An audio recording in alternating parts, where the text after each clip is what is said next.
Hello friends, कैसे हैं आप लोग सब। सफलता एक्सप्रेस में आप सभी का बहुत बहुत स्वागत है।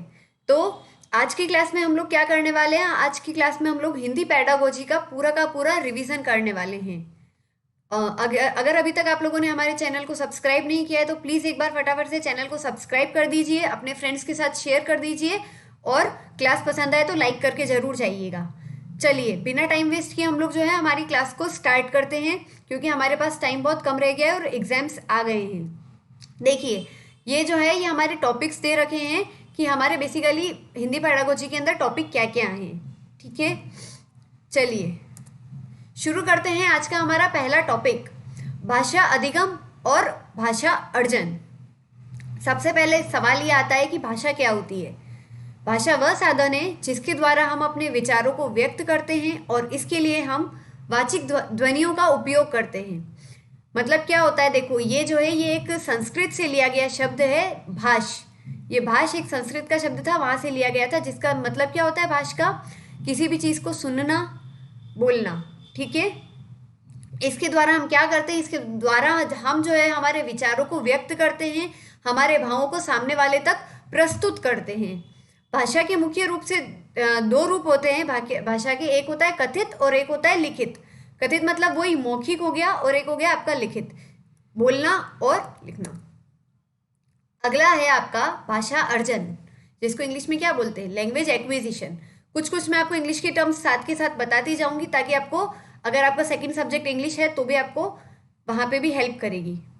भाषा अर्जन, भाषा अर्जन क्या होता है, देखो भाषा अर्जन एक ऐसी प्रक्रिया है जिसके अंतर्गत हम अपने आसपास के वातावरण, माता पिता और अपने बड़े व्यक्तियों के संपर्क में रहकर भाषा को सीखते हैं।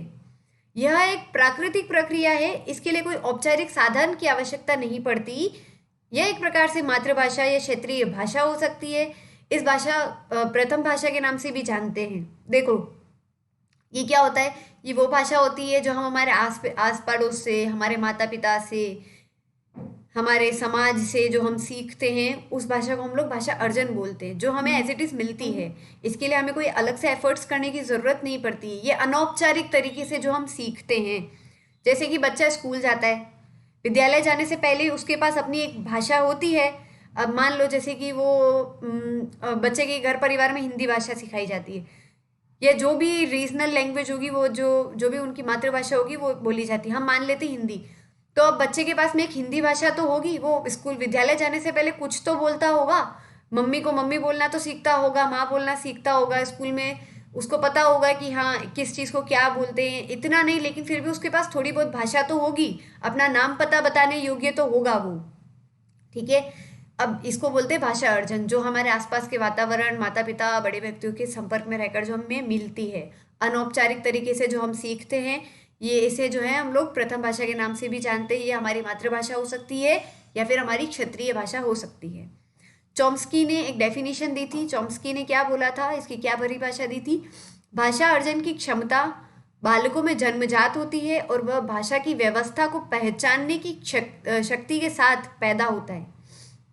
ठीक है, आगे चलते हैं। भाषा अर्जन की तीन विधियां होती है, एक होता है अनुकरण, एक होता है अभ्यास और तीसरा होता है पुनरावृत्ति। अनुकरण मतलब कि बच्चा जो है नकल करके जो है सीख जाता है किसी भी चीज को। जैसे अब बच्चे के घर में मान लो हिंदी भाषा बोली जाती, तो वो उसके अंदर हिंदी भाषा का ज्ञान कैसे आएगा, भाषा अर्जित कैसे करेगा, वो सीख करके अपने घर में बड़ों को देखता है कि बड़े कैसे बोल रहे हैं, तो वो भी वैसे ही बोलता है। वो देखता है कि उसके मम्मी पापा क्या बोल रहे हैं, तो वो उनकी नकल करने की कोशिश करता है। जैसे कि मान लो बच्चा छोटा होता है, जब उसको सिखाया जाता है कि बोलो माँ, पापा, तो फिर बच्चा वापस दोहराता है उसको, उसका वो क्या करता है, अनुकरण करने की कोशिश करता है। फिर बार बार जब वो उस चीज़ को बोलता है, बार बार अभ्यास करता है बोलने का, तो क्या करता है, वो सीख जाता है जल्दी से। ठीक है, और समय समय पे फिर वो बोलता रहता है। तो भाषा अर्जन की तीन विधियां होती है, एक होता है अनुकरण, एक होता है अभ्यास और तीसरा होता है पुनरावृत्ति। सीधा क्वेश्चन पूछेगा, यही पूछेगा कि भाषा अर्जन की कितनी विधियां होती है। ए ऑप्शन अनुकरण, ऑप्शन बी अभ्यास, सी ऑप्शन पुनरावृत्ति, या डी उपरोक्त सभी। तो इसका आंसर क्या दे दोगे आप, उपरोक्त सभी। एज इट इज लाइन्स छपती है, एज इट इज। अगला बोल रहा है भाषा अधिगम। अभी हम लोगों ने देखा भाषा अर्जन क्या होता है, अब हम सीखेंगे भाषा अधिगम क्या होता है। तो देखो, जिन भाषाओं को सीखने के लिए हम औपचारिक साधनों का प्रयोग करते हैं, साथ ही साथ जिसे सीखने के लिए नियम और ग्रामर होती है या व्याकरण होती है, उसे भाषा अधिगम कहते हैं।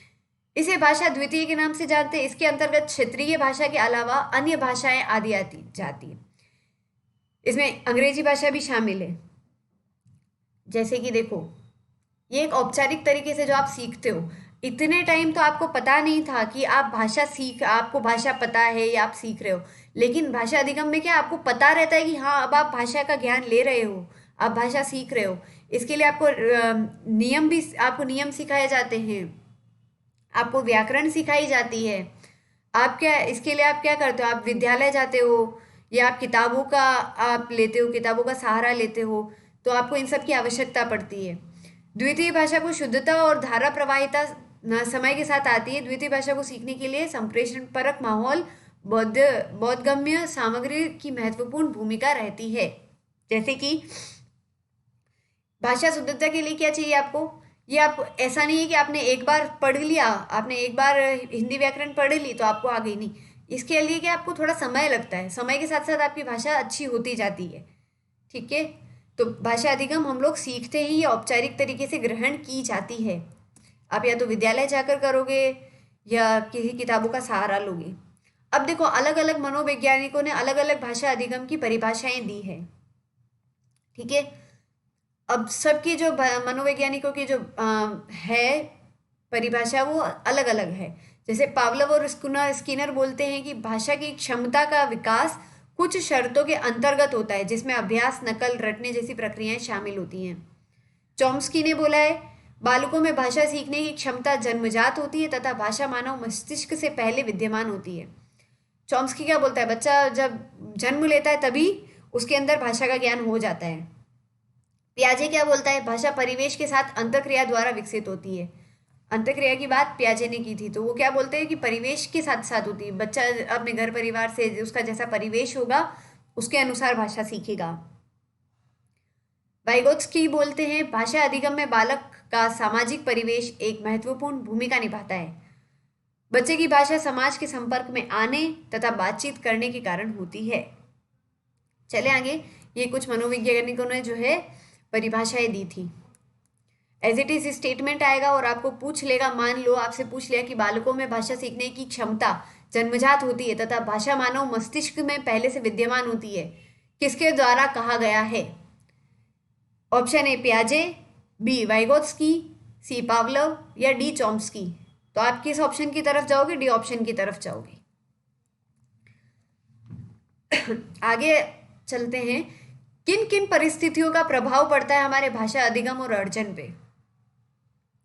जैसे परिवेश, आपका परिवेश कैसा है? मान लो आप जब छोटे थे, आप मान लो जैसे कि आप लोग जो है आप बंगाली परिवेश से हो, आप बंगाली जानते हो, आपका जो घर परिवार है वो बंगाली भाषा जानता है। लेकिन अब किसी कारणवश आपका परिवार जो है वो राजस्थान में शिफ्ट हो गया, राजस्थान आ गया, तो क्या होगा? आपके घर परिवार में क्या बोली बोली जाती है? अभी क्या बोली जाती थी? बंगाली। तो अब स्वाभाविक सी बात है, आपको कौन सी भाषा आती होगी? बंगाली जानते होंगे, आपको बंगाली भाषा का ज्ञान होगा। लेकिन जब आप विद्यालय गए, क्योंकि राजस्थान में हिंदी भाषा चलती है, लेकिन जब आप गए विद्यालय में तो आपने क्या देखा? यहाँ पर तो हिंदी भाषा चल रही है, तो हो सकता है कि आपको थोड़ी बहुत परेशानी आए भाषा को सीखने में, हिंदी भाषा को सीखने में। वही अगर कोई बच्चा है जिसके घर परिवार में भी हिंदी भाषा बोली जाती थी, विद्यालय गया तो भी हिंदी भाषा बोली जाती थी, तो इसका बहुत प्रभाव पड़ता है। वो हिंदी भाषा जो उसको विद्यालय में सिखाई जाएगी वो उसको जल्दी ग्रहण कर लेगा। ठीक है, अगला बोल रहा है सीखने की इच्छा शक्ति। अब बच्चे के अंदर कितनी जागरूकता है, बच्चे की जो पावर है वो कितनी अच्छी है, बच्चा कितना सीखना चाहता है, ये भी निर्भर करता है। बच्चे ने डिसाइड कर लिया मेरे को सीखना ही नहीं है, आप कितना भी अच्छे से सिखा लो, भले ही घर पे बोलते हो हिंदी नहीं बोलते हो, मेरे को मतलब नहीं है, मेरे को कोई आपसे नहीं सीखनी, ग्रामर नहीं सीखनी, मेरे को व्याकरण का ज्ञान नहीं लेना, मुझे नहीं सीखनी, तो क्या बच्चा सीख पाएगा? नहीं सीख पाएगा। बच्चे की इच्छा शक्ति होने बहुत जरूरी है। अगला बोल रहा है सिखाई जाने वाली भाषा का छात्र के जीवन से संबंध। मान लो आपको सिखाई जा रही है, आप रहते हो राजस्थान में, मान लो आपको सिखाई जा रही है तेलुगु। बच्चा बोलेगा मैं क्यों सीखूं? इसका मेरे जीवन से क्या लेना देना। ठीक है, तो ये भी डिपेंड करता है कि जो आपको भाषा सिखाई जा रही है उसका बच्चे के जीवन से क्या संबंध है। छात्र की मानसिक तथा शारीरिक स्थिति। अब मान लो कोई बच्चा मंदबुद्धि है, या बच्चे की जो सीखने की क्षमता होती है वो कम है, या बच्चा जो है शारीरिक रूप से ग्रस्त है, मान लो जैसे उसको सुनने में कठिनाई होती है या बोलने में कठिनाई होती है, तो भी बच्चे को जो है भाषा ग्रहण करने में समय लग सकता है या थोड़ी बहुत कठिनाइयों का सामना पड़ सकता है, करना पड़ सकता है। आगे बोल रहा है शिक्षण विधि तथा शिक्षक का व्यवहार। सब अच्छा है, छात्र भी सही है, परिवेश भी सही है, बच्चे की इच्छा शक्ति भी है। मेन बात क्या है, आपका शिक्षक ही अच्छा नहीं है। शिक्षक बोल रहा है कि ये नियम है, चलो जाओ पढ़ लेना, बच्चा पढ़ पाएगा? नहीं पढ़ पाएगा। ये शिक्षण विधि है, ये शिक्षक का व्यवहार है। तो देखो, जैसे कि मान लो शिक्षक ने आपको बोल दिया कि अ से अनार होता है, आ से आम होता है, ठीक है कल पढ़ के आ जाना, तो बच्चा सीख पाएगा? नहीं सीख पाएगा। आपको बच्चे को बच्चे की उम्र, बच्चे की आयु के हिसाब से व्यवहार करना है, तभी जो है बच्चा सीख पाएगा। आपको ये देखना है एज ए टीचर की आप जो शिक्षण विधियां अपना रहे हो वो कितनी बेनिफिशियल है, वो कितनी उपयुक्त है। आगे चलते हैं, ये कुछ भाषा अधिगम और भाषा अर्जन में अंतर बता रखे हैं। भाषा अधिगम। भाषा अधिगम क्या होता है? ये एक जागरूक प्रयास करने, इसके अंदर हमें कुछ जागरूक प्रयास करने पड़ते हैं, जबकि भाषा अर्जन एक प्राकृतिक प्रक्रिया है, ये अवचेतन के रूप में होती है। ठीक है, हमने देख ही लिया है, इन दोनों के मतलब अच्छे से हम लोग अभी पहले समझ चुके हैं। भाषा अधिगम के लिए नियम और व्याकरण की आवश्यकता होती है, जबकि भाषा अर्जन जो है हम हमारे आसपास के वातावरण, अपने लोगों के आसपास के लोगों के माध्यम से सीख जाते हैं। भाषा अधिगम द्वारा हम पढ़ना लिखना सीखते हैं, भाषा अर्जन द्वारा हम लोग बोलना व समझना सीखते हैं। ये इंपॉर्टेंट है। अगर आपसे पूछ लिया जाए कि पढ़ना लिखना हम किसके अंतर्गत सीखते हैं, अधिगम के अंतर्गत या अर्जन के अंतर्गत, तो आपको बताना है हम लोग अधिगम के अंतर्गत सीखते हैं। ऑप्शन ए आ गया, मान लो अधिगम, ऑप्शन बी आ गया अर्जन, सी आ गया उपरोक्त दोनों, ऑप्शन डी आ गया निम्न में से कोई नहीं। तो आप किस ऑप्शन की तरफ जाओगे? ए ऑप्शन की तरफ जाओगे। भाषा अधिगम में किताब और व्याकरण की ज़रूरत पड़ती है, जबकि भाषा अर्जन में नहीं पड़ती है। और भाषा अधिगम जो है औपचारिक होता है, भाषा अर्जन अनौपचारिक रूप से ग्रहण की जाती है। यहाँ तक सबको समझ आया? किसी को कोई भी दिक्कत, कोई भी परेशानी हो तो आप लोग पूछ सकते हैं। अगला टॉपिक है हमारा भाषा शिक्षण के सिद्धांत।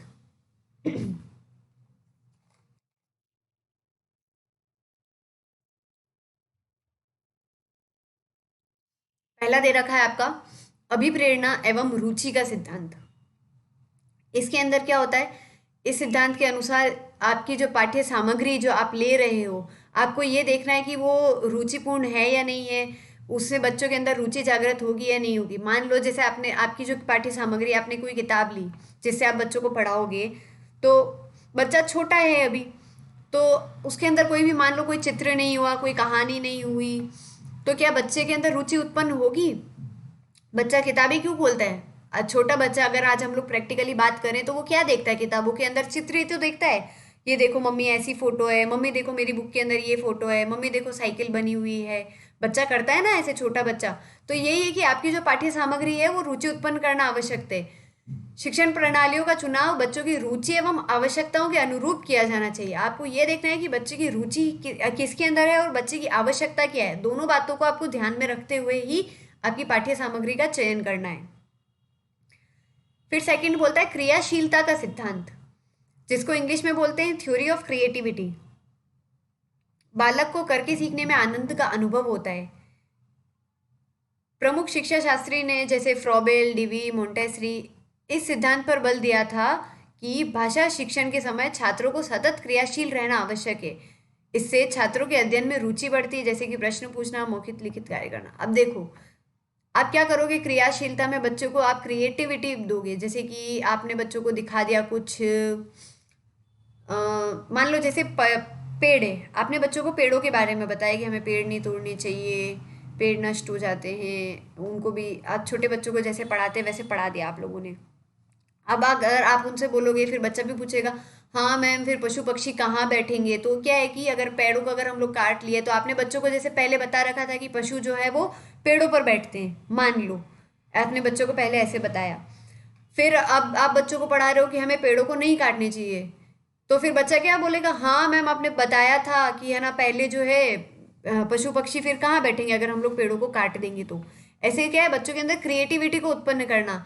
आप बच्चों को कुछ बनाने के लिए भी दे सकते हो, जैसे उनके कोई भी विषय चल रहा है उससे आधारित आप लोग बच्चों को कोई भी क्रिएटिविटी करने के लिए दे सकते हो, जिससे भी क्या है कि बच्चों के अंदर अध्ययन में रुचि उत्पन्न होती है। आगे बोल रहा है अभ्यास का सिद्धांत। अभ्यास का सिद्धांत क्या बोलता है, व्यक्ति जिस कार्य को बार बार करता है उसे शीघ्र सीख जाता है एवं जिस क्रिया को बहुत समय तक नहीं करता है उसे भूलने लगता है। अतः भाषा शिक्षण के समय छात्रों को अभ्यास करते रहना चाहिए। उदाहरण के लिए नए शब्दों को बोलने का अभ्यास करता रहना चाहिए। भाई प्रैक्टिस बहुत जरूरी है, ये बात हम पर भी लागू होती है। अगर आप कोई भी चीज़ सीख रहे हो, आप कोई भी कार्य कर रहे हो, तो अगर आप उसका अभ्यास नहीं करोगे तो आप भूल जाओगे। तो आपको समय समय पर अभ्यास करना बहुत जरूरी है। तभी बच्चों के जो है एग्जाम्स करवाए जाते, ताकि जो है बच्चे ने जो सीखा है बच्चा उसको एक बार तो एटलीस्ट दोहरान करेगा, उसका एक बार तो अभ्यास करेगा। तो अभ्यास बहुत जरूरी है। समन्वय का सिद्धांत क्या बोलता है, मनोवैज्ञानिकों ने यह सिद्ध किया है कि बच्चे उन विषयों एवं क्रियाओं में अधिक रुचि लेते हैं जिसमें उनके वास्तविक जीवन से संबंधित हो। अतः शिक्षकों को पाठ पढ़ाते समय उन छात्रों के जीवन से जोड़ने का प्रयास करना चाहिए जिससे छात्र उसे शीघ्र ग्रहण कर ले। मान लो, अब आप कैसे आप दैनिक जीवन से कैसे जोड़ सकते हो। आप मान लो आप जैसे बच्चों को पढ़ा रहे हो परिवहन के बारे में, ठीक है, ट्रांसपोर्टेशन के बारे में पढ़ा रहे हो। आप बच्चों से कैसे पूछ सकते हो, आप बच्चों से पूछ सकते हो कि बताओ आप लोग स्कूल कैसे आते हो। तो कुछ बोलेंगे हम लोग साइकिल से आते हैं, कुछ बच्चे बोलेंगे ऑटो से आते हैं, कुछ बोलेंगे हम लोग बस से आते हैं। तो जैसे जिस बच्चे को नहीं पता था कि बस से भी आया जा सकता है, तो वो भी सोचेगा अच्छा बस से भी आ सकते हैं। तो आप बच्चों के दैनिक जीवन से जोड़ते हुए आप बच्चों को बताओगे कि हाँ देखो फिर ऐसे बहुत सारे बच्चे वैन में भी आते हैं। अब आप बच्चों को ये बोल सकते हो जैसे कि जहाँ पर पानी होता है, जैसे केरल की तरफ चले गए तो वहाँ पे जैसे बहुत पानी होता है, तो अब आप बताओ कि वहाँ के लोग कैसे आते जाते होंगे। तो बच्चा थोड़ा सोचेगा, फिर बोलेगा हाँ हम लोग तो बस से आते हैं, या फिर हम लोग साइकिल से आते हैं, तो वो लोग कैसे जाते होंगे। तो फिर आप उनको बता सकते हो कि वहाँ जो है वो नाव का प्रयोग करते हैं या कर सकते हैं। ऐसे आप बच्चों के दैनिक जीवन से जोड़ते हुए पाठ को पढ़ाओ। अगला बोलता है व्यक्तिगत भिन्नता का सिद्धांत। ये बोलता है कि हर बच्चा जो है एक एक समान नहीं होता है, हर बालक एक दूसरे से भिन्न होता है। तो बच्चों के अंदर क्या है, व्यक्तिगत भिन्नताएं पाई जाती हैं। तो आप जब बच्चों को पढ़ा रहे हो तो आप बच्चों की इन विभिन्नताओं को ध्यान में रखते हुए पढ़ाओ, ठीक है। अब आप ये ऐसा आप जैसे कोई भी पढ़ा रहे हो कुछ भी पाठ, किसी बच्चे की क्षमता है कि वो ज़्यादा ग्रहण कर ले, जल्दी ग्रहण कर ले, या फिर कोई बच्चे ऐसे होते हैं कक्षा में जिनको कुछ भी बात को समझने में सीखने में समय लगता है। तो आप केवल ये ऐसे नहीं कि जिस बच्चे ने सीख लिया, अगर एक बच्चे ने सीख लिया तो कोई बात नहीं हम आगे चलते, नहीं। आपको सबको साथ में लेते हुए चलना है, आपको सबकी विभिन्नताओं को ध्यान में रखते हुए चलना है। अगर किसी बच्चे को नहीं आया तो एक से दूसरी बार वापस बता दो। क्रम का सिद्धांत। क्रम का सिद्धांत क्या बोलता है, हमारे भाषा कौशल कितने होते हैं, चलो बताओ आप लोग बताओ हमारे भाषा कौशल कितने होते हैं। हमारे भाषा कौशल 4 होते हैं। क्या क्या, श्रवण वाचन पठन लेखन, ठीक है। तो आपको जो है बच्चों को इन सभी का ज्ञान देना है। बच्चों को आपको सुनने का ज्ञान भी देना है, बोलने का ज्ञान भी देना है, पढ़ने का भी देना है और लिखने का ज्ञान भी देना है। आपको बच्चों के सभी कौशलों को विकसित करना है, ठीक है। अगला बोलता है अनुकरण का सिद्धांत। बच्चे अनुकरण द्वारा जल्दी सीखते हैं, अपने शिक्षक को बोलने, लिखने लिखने स्वर एवं गति आदि का अनुकरण करके वैसे ही सीखने का प्रयत्न करते हैं। अतः शिक्षक को स्वयं अपनी उच्चारण, बोलने की गति, लेखन शुद्ध तथा स्वच्छ रखना चाहिए।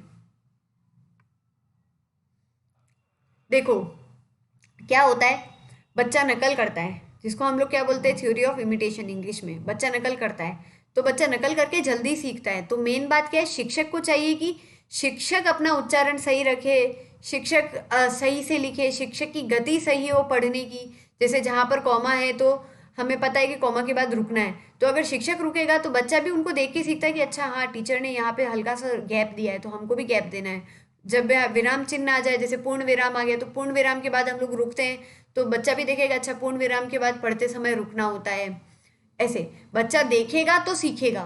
तो शिक्षक को क्या चाहिए कि वो सही से बच्चों के सामने प्रस्तुत हो। अगला बोल रहा है शिक्षण सूत्रों का सिद्धांत। अब देखो, जितने भी हमारे सिद्धांत होते हैं उन्हीं का एक हिस्सा है शिक्षण सूत्र।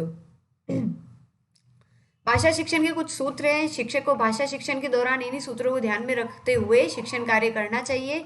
इससे छात्रों को सीखने में आसानी होती है और शिक्षण अधिक प्रभावशाली होता है।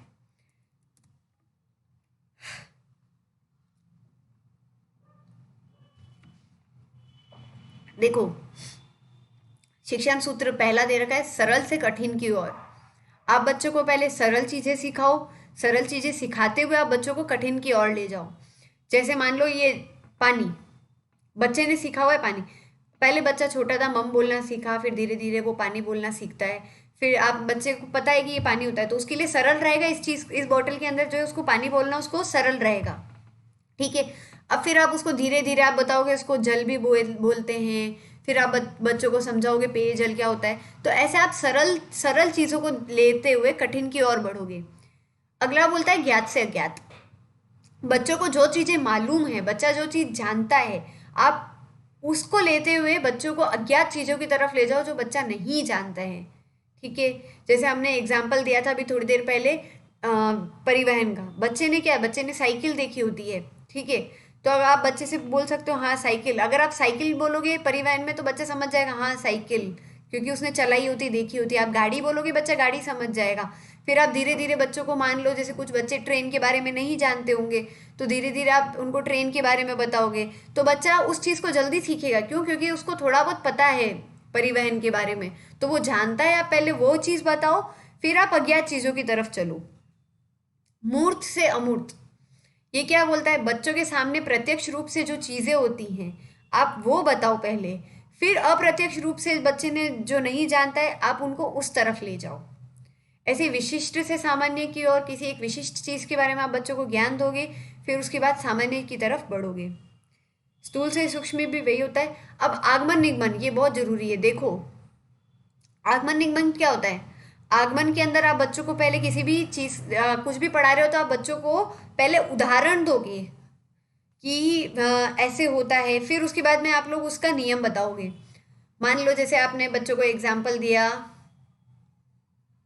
कोई भी, जैसे पानी का टॉपिक ही ले लो। चलो, हम लोग जल संरक्षण के बारे में बच्चों को पढ़ाएंगे, तो आपने बच्चों को बताया कि अच्छा, आपने पूछ लिया कि हम लोग दैनिक जीवन में पानी का क्या क्या प्रयोग होता है, फिर बच्चे आपको बताएंगे, उदाहरण देंगे। फिर आप जो है आप बताओगे कि अब देखो पानी के अंदर कितनी कमी हो रही है, ये वो जो भी आपको पढ़ाना है आप धीरे धीरे लेके चलोगे। आगमन में क्या होता है? पहले आप उदाहरण दोगे, उदाहरण से आप नियम की तरफ चलोगे। फिर होता है विश्लेषण से संश्लेषण की ओर। इसके अंदर क्या होता है? आप किसी भी चीज़ को हर पहलू को देखते हुए उसका एक कॉन्क्लूजन निकालते हो। ठीक है। किसी निष्कर्ष पर पहुंचना, हर पहलू को देखते हुए किसी निष्कर्ष पर पहुंचना, ये होता है विश्लेषण से संश्लेषण। इसके अलावा और भी सूत्र हो सकते हैं और भी सिद्धांत हो सकते हैं इनके अलावा भी। बाल केंद्रितता का सिद्धांत, इसके अंदर क्या होता है? शिक्षक को हमेशा ध्यान रखना चाहिए कि जो है बाल केंद्रित होनी चाहिए आपका शिक्षण। मतलब कि बच्चे की क्षमता, बच्चे की रुचि, बच्चे का स्तर, इन सब चीज़ों का ध्यान रखते हुए आपको कार्य करना है। ठीक है। एज इट इज़ लाइन छपी हुई है, बच्चे की क्षमता, बच्चे की रुचि, बच्चे का स्तर, याद रखना की पॉइंट्स है ये। तो आई होप आप लोगों को यहाँ तक तो समझ आया होगा। किसी को कोई भी डाउट है तो आप पूछ सकते हैं। आगे चलते हैं, भाषा के कार्य एवं सुनने बोलने की भूमिका। हमें पता है कि भाषा के 4 आधारभूत कौशल होते हैं। कौन कौन सा? पहला होता है श्रवण। श्रवण का क्या मतलब होता है? किसी भी सुनना। वाचन मतलब बोलना। पठन मतलब पढ़ना। और लेखन मतलब लिखना। भूलना मत। भाषा के कौशल कौन कौन से हैं? 4 होते हैं, चारों के नाम याद कर लो, एमसीक्यू में क्वेश्चन बनता है। आगे अगर आपसे पूछ ली जाए आपकी राजभाषा क्या होती है तो आप क्या बताओगे? किसी भी राज्य या देश की घोषित भाषा जो होती है उसको राज्य भाषा बोलते हैं, जो सभी राजकीय प्रयोजनों में प्रयुक्त होती है, ये प्रयोग की जाती है। जैसे कि भारत की राजभाषा हिंदी है, मतलब कि राजकीय प्रयोजनों में मतलब जितने भी सरकारी हमारे कामकाज होते हैं, जितने भी सरकारी दस्तावेज होते हैं, जितने भी नोटिस वगैरह निकलते हैं, सरकार के सरकारी सरकार जो भाषा प्रयोग में लेती है उसको बोलते हैं हमारी राजभाषा। जैसे भारत की राजभाषा अगर हम लोग देखें तो वो है हिंदी। किसी प्रदेश की राज्य सरकार के द्वारा उस राज्य के अंतर्गत प्रशासनिक कार्यों को संपन्न करने के लिए जिस भाषा का प्रयोग किया जाता है उसे राज्य भाषा जैसे बोलते हैं। अगर कोई राज्य अपनी भाषा बना देता है कि हमारी राज्य की ये भाषा है, हमारी राज्य की भाषा ये है और हमारे जितने भी सरकारी कामकाज होंगे राज्य के वो इसी भाषा में होंगे, उसको राज्य भाषा बोलते हैं। जैसे राजस्थान की राज्य भाषा हिंदी है तो यहाँ पे हिंदी चलती है। गुजरात की बात करो तो वहाँ पे गुजराती वहाँ की राज्य भाषा हो गई। अगला बोल रहा है जन्म लेने के बाद मानव जो प्रथम भाषा सीखता है उसे मातृभाषा कहते हैं। मातृभाषा किसी भी व्यक्ति या सामाजिक एवं भाषाई पहचान होती है। अगर आपसे पूछ ली जाए मातृभाषा क्या होती है तो आप लोग बता दोगे कि मातृभाषा क्या होती है। मातृभाषा वो जो बच्चा अपने घर परिवार से सीखता है या जिससे उसकी सामाजिक या भाषाई पहचान होती है। प्रथम भाषा जिसको हम बच्चों की बोलते हैं, जो बच्चा अपनी माँ से ग्रहण करता है या अपने परिवार से ग्रहण करता है। आगे चलते हैं, सुनने और बोलने की भूमिका। भाषा विकास में सुनने की भूमिका का क्या महत्व है। देखो, शुद्ध उच्चारण करने में सुनना एक स्वाभाविक प्रक्रिया है। इसके माध्यम से बच्चों में शुद्ध उच्चारण करने के कौशलों का विकास होता है। सुनने के माध्यम से बच्चा बोलने में आने वाली उच्चारण संबंधी अशुद्धियों को दूर करने में सफल हो पाता है, जिसके परिणाम स्वरूप उसके भाषा संबंधी कौशलों में निखार आता है। सुनना एक स्वाभाविक प्रक्रिया है। अगर आप एक सामान्य बच्चे हो तो सुनना एक स्वाभाविक प्रक्रिया है। क्या होता है, अगर आप सही से सुनोगे तो आप सही से उच्चारण कर पाओगे, ठीक है। और आपके जितने भी उच्चारण बोलने में जितने भी अशुद्धियाँ होती है, जैसे कि मान लो स और श ले लो। अगर बच्चा स को स सुनेगा, श को श सुनेगा, तभी तो वो इन दोनों के बीच के अंतर को समझ पाएगा, तभी तो वो इन अशुद्धियों को दूर करने में सफल हो पाएगा, ठीक है। तो उच्चारण में बहुत महत्व है सुनने का। अगर आप सुनते हो, आप जितने ज़्यादा शब्द सुनोगे, जितने ज़्यादा शब्दों को समझोगे, उतने आपके शब्द भंडार में वृद्धि होगी, उतने ज़्यादा आप नए शब्द सीख पाओगे। और तीसरा क्या बोलता है, विभिन्न विधाओं के भावों को समझकर उनका अर्थ ग्रहण करने की क्षमता का विकास होता है। दूसरे व्यक्तियों के भावों व विचारों को समझा जाता है। सुनने के माध्यम से एक समान प्रतीत होने वाली ध्वनियों में अंतर करने में सहायता मिलती है। वही बात है, एक क्या बोल रहा है ये, आप जो है आप अपने भाव दूसरों तो को समझा भी सकते हो और दूसरे के भाव भी आप समझ सकते हो। आप सुनोगे तभी आप सामने वाले के भावों को समझ पाओगे, उसके विचारों को समझ पाओगे। और क्या बोल रहा है ये, ध्वनियों में अंतर, अभी मैंने बताया जैसे स और श के बीच में, तो ये ध्वनियों का अंतर जब आप सुनोगे तो आप पहचान पाओगे, ठीक है। आगे बोल रहा है अनेक विधि द्वारा बच्चों में श्रवण कौशल को सुधारा जा सकता है। कुछ शिक्षण विधियां निम्नलिखित हैं। अब आपकी श्रवण कौशल को आप किस तरीके से सुधार सकते हो, आपकी जो सुनने की क्षमता है आप उसको कैसे अच्छा बना सकते हो।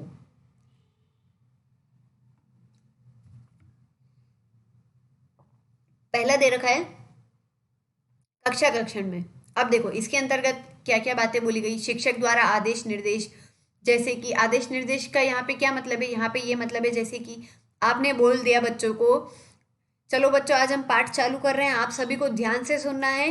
क्लास के अंत में मैं किसी से भी पाठ का सार पूछ सकती हूँ या प्रश्न पूछूंगी, आपको उनके उत्तर देने हैं। तो बच्चा क्या करेगा, बच्चा ये सजगता से सुनेगा पाठ को। उसको क्या लगेगा कि यार मैम मुझसे कहीं पूछ ना ले, मैम मुझसे पूछ ना ले, तो बच्चा ध्यान से सुनेगा आपकी बात को। बाल गीत काव्य पंक्तियां पढ़ना। अब जैसे आपने कोई भी कविता पढ़ ली, कोई भी पंक्ति पढ़ ली, तो बच्चा उसको सुनेगा, ध्यान से सुनेगा, उसको पढ़े, उससे क्या होगा, उसको पता चलेगा कि पंक्तियों को किस तरीके से पढ़ना है। फिर आप बच्चों को बोल सकते हो कि मैं एक बार आपको कविता पाठ का बता रही हूँ, समझा रही हूँ, फिर आप लोगों को भी मुझे वापस से कविता बतानी है, पढ़ के सुनानी है। तो बच्चा क्या करेगा, ध्यान से सुनेगा कविता को, उसको लगेगा कि हाँ मैम कैसे पढ़ रही हैं, देखूँ कहाँ पे रुक रही हैं, मैम का लय क्या जा रहा है, ये सारी की सारी चीज़ें बच्चा महसूस करेगा, सुनेगा। आप बच्चों से कोई भी कहानी पूछ सकते हो। आप बच्चों को जैसे आपने कोई कहानी सुनाई, फिर आप बच्चों से वापस वो कहानी पूछ सकते हो या कोई सारांश पूछ सकते हो। आप बच्चों की प्रशंसा कर सकते हो, प्रशंसा अभिव्यक्ति तो बहुत जरूरी है भाई। आगे बोल रहा है पाठ्य सहगामी क्रियाएं एवं गतिविधियां। कक्षा में, पाठशाला में, मंच पर कविता वाचन प्रतियोगिता, आशु भाषण, वाद विवाद, समाचार वाचन के द्वारा श्रवण कौशल में सुधार लाया जा सकता है। देखो क्या होता है, आप बच्चों के अंदर कुछ गतिविधियां करवा सकते हो, ऐसी कुछ क्रियाएं या गतिविधियां करवा सकते हो जिससे जो है बच्चों का श्रवण कौशल में विकास हो। आप बच्चों को क्या बोल सकते हो, जैसे वाद विवाद हैं, आप ये छोटे बच्चे होते हैं, आप लोगों ने देखा होगा कि कभी भी प्रार्थना में जो है ये ऐसे कंपटीशन होते हैं तो सब बच्चों को बुलाया जाता है। ऐसा नहीं कि जिन जिन लोगों ने प्रतियोगिता में भाग लिया उन्हीं को ही, सबको क्यों बुलाते हैं, ताकि दूसरे बच्चे सुनकर तो सीखे कम से कम। जो लोग पार्ट नहीं ले रहे हैं, जो लोग प्रतियोगिता में भाग नहीं ले रहे हैं, वो लोग सुने, सुनकर सीखें, और उसके बाद में क्या हो कि वो उससे प्रोत्साहित होकर के अगली बार वो लोग भी हिस्सा लें, इसीलिए प्रोत्साहन दिया के लिए। तीसरा दे रखा है गतिविधियां। आप जो है ऐसे अलग अलग गतिविधियां करा सकते हो जिससे जो है बच्चों की श्रवण शक्ति में सुधार हो। जैसे कि आप खेल खिला सकते हो, खेल खेल से बच्चों की श्रवण कौशल को विकसित कर सकते हो। ऐसे अनेक गेम आते हैं, अनेक तरह के खेल आप बच्चों को खिला सकते हो। अगला बोल रहा है भाषा विकास में बोलने की भूमिका का क्या महत्व है। अभी हम लोगों ने सुनने का देखा, अब हम लोग बोलने का देखते हैं। बच्चों में सुनकर प्राप्त किए गए ज्ञान का मूल्यांकन करने में बोलने का बहुत महत्व होता है। इसके माध्यम से एक शिक्षक बच्चों में भाषा संबंधी त्रुटियों की जांच करता है। वह कक्षा कक्ष में हुई शिक्षण प्रक्रिया का मूल्यांकन कर सकता है। ठीक है, बच्चे ने कितना सुना, सुनकर बच्चे में कितना कौशल विकसित हुआ, ये जो चीज़ है ये आप बच्चों से बोलकर पता लगा सकते हो, बोलकर आप इसका मूल्यांकन करवा सकते हो। जैसे कि अभी मैंने आपको एग्जाम्पल दिया था पाठ का। आपने जैसे बच्चों को बोला कि है ना, अब मैं आपको पाठ पढ़ा रही हूँ, आपको सुनना है। सुनने के बाद में ध्यान से बच्चे ने सुन लिया, अब आप क्या करोगे, आप बच्चे से प्रश्न करोगे, तो बच्चा उसका उत्तर बोलकर ही तो देगा, तो इससे उसके बोलने के कौशल में भी आगे बोल रहा है। बच्चों को सॉरी बच्चों से बोलने से बच्चों की झिझक समाप्त होगी। वे वाचन के माध्यम से अपनी बात को दूसरों के सामने प्रकट करना सीख जाते हैं। अगर बच्चा बोलेगा तो उससे जो बोलने की झिझक है वो समाप्त होगी। मान लो बच्चा जो है, बच्चे के अंदर लिखने का कौशल बहुत अच्छा है, बहुत अच्छे तरीके से बच्चा लिख लेता है चीज़ों को, बच्चा बहुत सही ढंग से सुन रहा है, पढ़ रहा है, लेकिन जब आप उसको वो उसी चीज़ को बोलकर प्रकट करने की बात करोगे तो बच्चा झिझकता है, हकला जाता है, वो घबरा जाता है। तो क्या होता है, आप बच्चों को क्या बोलोगे, जितना ज़्यादा वो बोलने का प्रयास करेगा उतनी उसकी झिझकता समाप्त होती जाएगी। आगे बोल रहा है पढ़ने से बोलना, पढ़ने के बाद लिखने की क्रिया होती है। बोलने से भाषा प्रवाह में पटुता, प्रवीणता, कुशलता का विकास होता है, भाषा की पकड़ बनी रहती। वही बात है, आप जितना अभ्यास करोगे उतनी आपकी भाषा अच्छी होती जाएगी, बेहतरीन बनेगी, और आपकी भाषा में पकड़ बेहतरीन बनती जाएगी। जब बालक किसी कविता या कहानी को बोलता है तो उसके भाव अनुरूप प्रस्तुतिकरण की योग्यता का विकास होता है।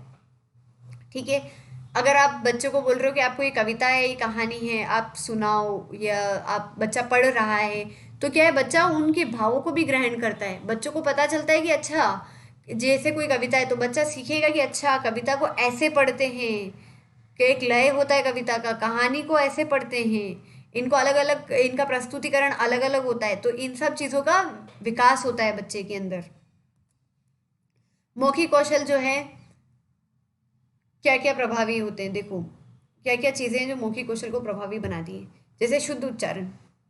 ठीक है, आपका अगर आप कुछ भी चीज़ बोल रहे हो, जैसे अगर आपका उच्चारण सही नहीं है तो आप सही से बोलना नहीं सीख पाओगे। मेन बात ये है कि आपका जो है उच्चारण अच्छा होना चाहिए। दूसरा है विचारों में क्रमबद्धता। जैसे मैंने बोल दिया मेरा नाम चहिता है, तो ये विचारों में क्रमबद्धता है, एकदम मैंने सही ढंग से बोला है।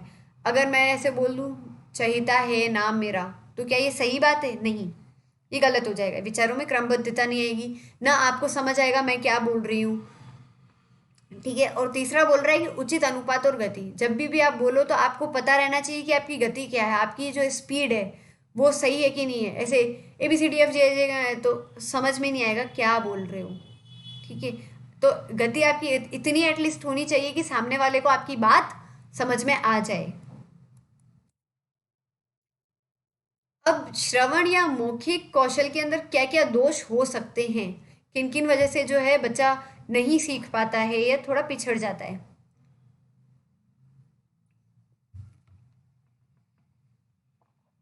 बताओ क्या क्या हो सकते हैं। एक दे रखा है वंशानुगत के कारण। हो सकता है कि आपके परिवार में जो है आपके पूर्वज जो हैं वो भी हकलाकर बोलते हों, या उन्हें भी जो है सुनने में दिक्कत हो, अब पीढ़ियों से ऐसा चला आ रहा है आपके घर में, तो एक कारण ये हो सकता है। दूसरा ये है कि पारिवारिक और शांति भी दोष पैदा करती है। जैसे कि पारिवारिक अशांति मतलब कि आपके घर परिवार में जो है बहुत ज़्यादा लड़ाई झगड़े चल रहे हैं, बट उससे क्या आप मेंटली डिस्टर्ब हो रहे हो, तो इन सब चीज़ों से भी जो है आपके अंदर कौशल नहीं उत्पन्न हो पाएगा, या आपको समस्याओं का सामना करना पड़ सकता है। जैसे कि आपके घर में गृह कलेश चल रहा है, तो अब बच्चा जो है मानसिक रूप से ग्रस्त रहेगा, यार हमारे घर में टेंशन चल रहा है ये वो, बच्चा एक कहीं ना कहीं मतलब खो जाता है, तो वो जो है इतना सही से ध्यान नहीं दे पाता है अपने सीखने में, उसको कठिनाई का सामना करना पड़ता है। अब मान लो जैसे आपके साथ कोई दुर्घटना हो गई, आपको कभी चोट लग गई, इस कारण से आप नहीं सुन पा रहे हो, या आप किसी दुर्घटना में आपका जो है बोलने के अंदर दिक्कत आने लग गई आपको, तो इन सब कारणों का भी असर पड़ता है। आपको संतुलित भोजन नहीं मिल रहा है, ये भी एक कारण हो सकता है। अंतर्मुखी होना मतलब कि कहीं खो जाना, जैसे मैंने अभी आपको बताया, अगर आपके मानसिक आप मानसिक स्थिति सही नहीं है आपकी, तो आप कहीं खो जाओगे, आप एकाग्रता में चले जाओगे, आपको कोई मतलब नहीं है कोई आपको क्या बोल रहा है, आपको आवाज़ लगाओगे तो भी आप नहीं सुन पाते हो। फिर अत्यधिक मानसिक अंतर्द्वंद के चलते बच्चा आवाज़ों को नहीं सुन पाता है। ठीक है, अब हमारा नेक्स्ट टॉपिक दे रखा है भाषा अधिगम में व्याकरण की भूमिका। व्याकरण की क्या भूमिका होती है, एज इट इज क्वेश्चन बनता है, एज इट इज लाइन्स उठ के आती है एग्जाम में, पढ़ लेना, ध्यान से पढ़ना। मनुष्य क्या है, एक सामाजिक प्राणी है। विचारों का आदान प्रदान करने के लिए कुछ ध्वनि या प्रतीकों को अपनाया जाता है। ये जो ध्वनिया ये प्रतीक होते हैं, इन सबको हम लोग भाषा बोलते हैं।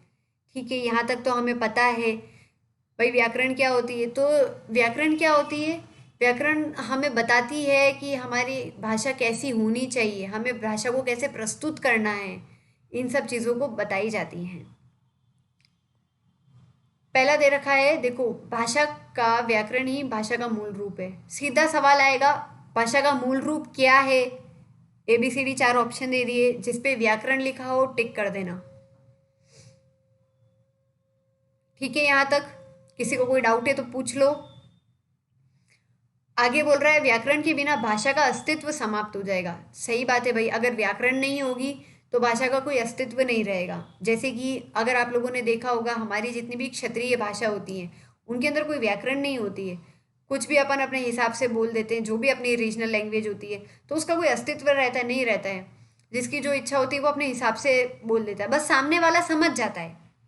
जो भी अपनी लोकल भाषा होती है, जो भी आपके आस पड़ोस में बोली जाती है वो, या आपकी गांव में जो भी बोलते हो, तो भाषा अगर व्याकरण नहीं होगी तो भाषा का अस्तित्व नहीं रहेगा।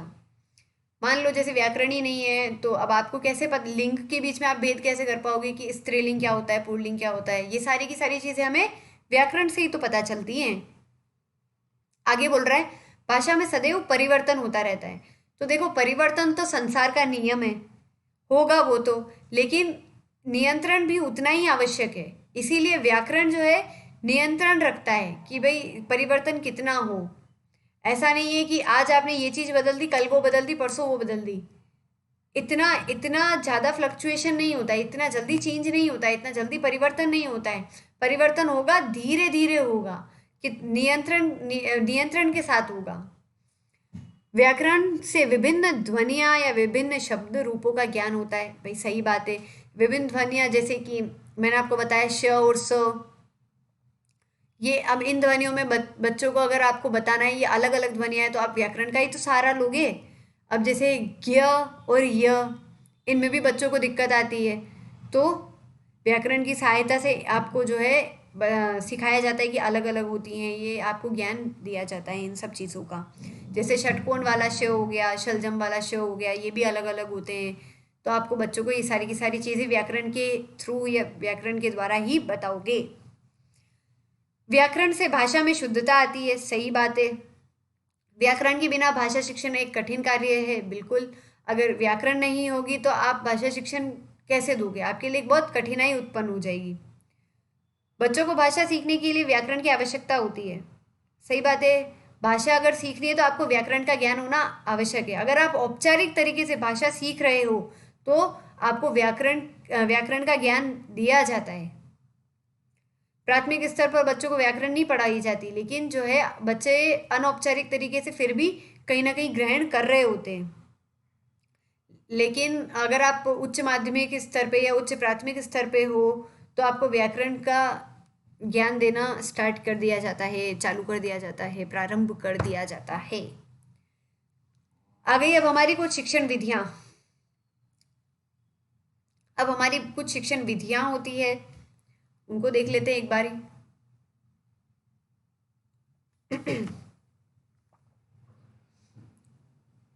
अगर आप लोगों को नहीं पता हो तो बता दूं कि ईवीएस का पूरा एनसीईआरटी का कंटेंट जो है हमारी साइट पर अपलोड कर दिया गया है, तो आप जो है प्लेलिस्ट में जाकर देख लेना चैनल पे। इंग्लिश पेडागोजी भी है, उसकी भी पूरी की पूरी आपके पास आ जाएगी, जल्दी से अपलोड होने वाली है वो भी। और हिंदी पेडागोजी तो आपकी चल ही रही है, अभी हो रही है ये तो। और हमारा डेली लाइव क्विज होता है 9 बजे ईवीएस का, 10 बजे होता है हिंदी का और 11 बजे होता है इंग्लिश का। चलो शुरू करते हैं हमारी शिक्षण विधियां। पहला दे रखा है निगमन विधि।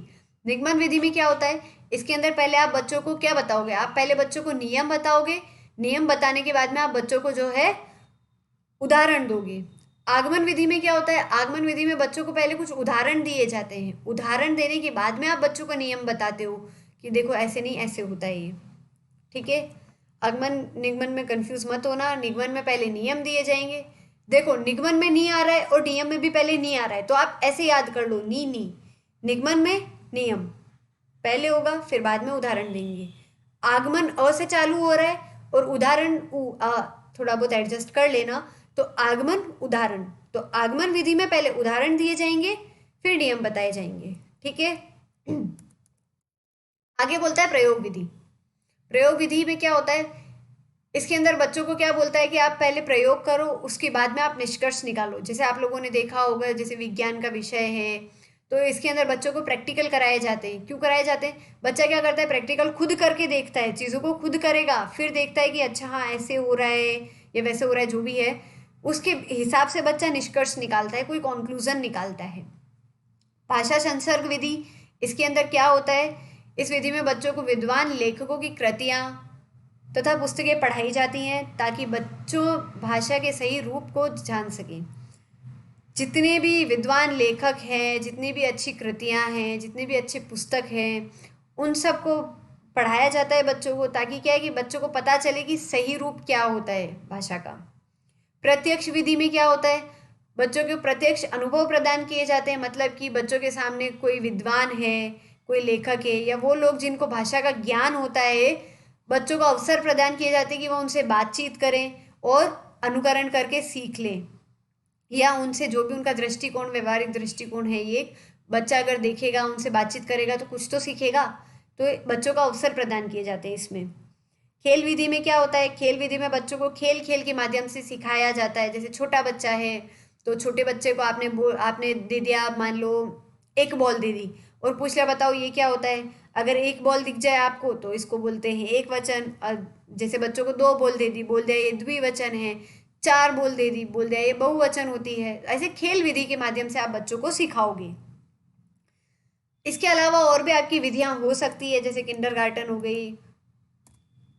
अगला दे रखा है प्रश्नोत्तर विधि। इसके अंदर क्या होता है, आपने कोई भी जैसे पाठ पढ़ा दिया, पाठ पढ़ाने के बाद में आप जो है बच्चे से प्रश्न करोगे, बच्चा उसका उत्तर देगा। इसमें क्या होगा, एक विधि के रूप में प्रयोग करके इससे अधिक महत्व प्रदान किया गया है। इसी से सुकराती विधि कहते हैं। ये आपके नहीं आएगा वैसे, सुकराती विधि क्या है इतना डीपली नहीं आता है।